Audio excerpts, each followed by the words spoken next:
এই যে রুফাইদা স্কুলে চলে যাচ্ছে। আয়ান, রুফাইদা, ওর বাবা নাই, বাবা কাজে। আজকে প্রথমবার আমি নিয়ে যাচ্ছি, বাসে করে যাব।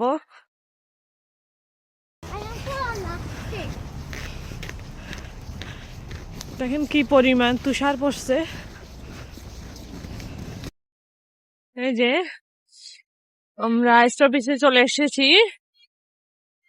এই যে এখন না 4 মিনিট আছে। এই যে আর 3 মিনিট, এই যে আর 3 মিনিট গাড়ি চলে যাবে এখন।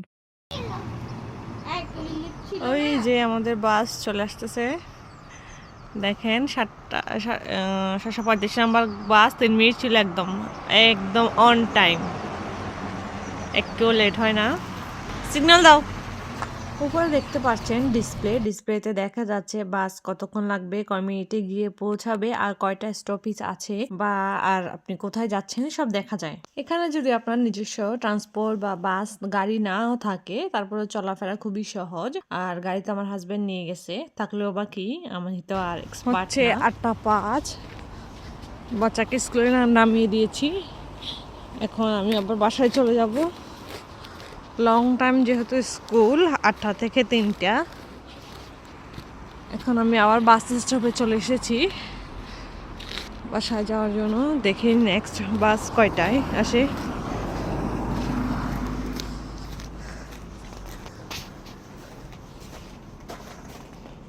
আসসালামু আলাইকুম। যেহেতু রোজার মাস, আর রোজাতে তো ইফতারির সাথে জিলাপি না হলে চলেই না।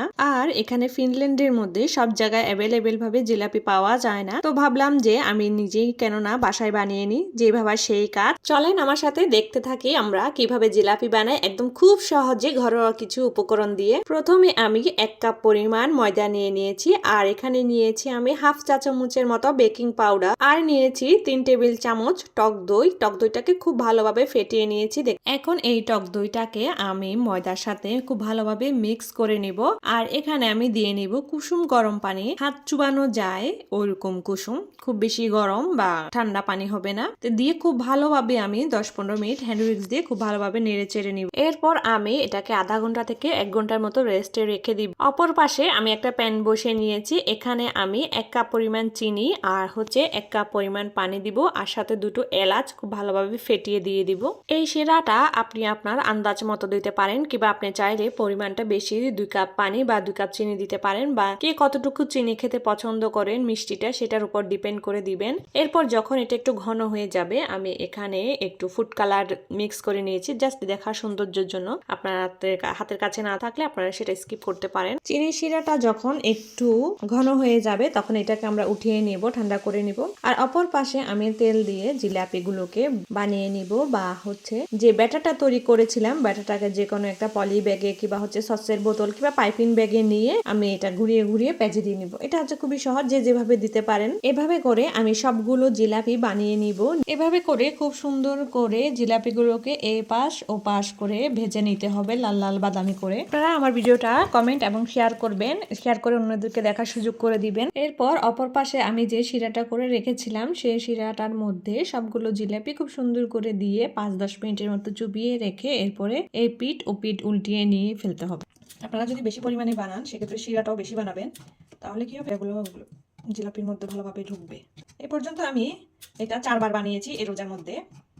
4বার বানিয়ে যখন আমি সাকসেস হয়েছি, তখন আপনাদের রেসিপিটা শেয়ার করছি।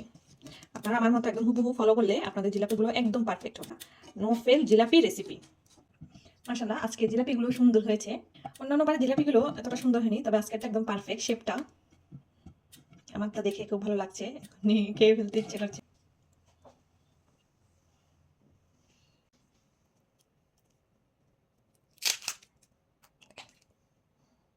কি পরিমাণ টিপসি হয়েছে।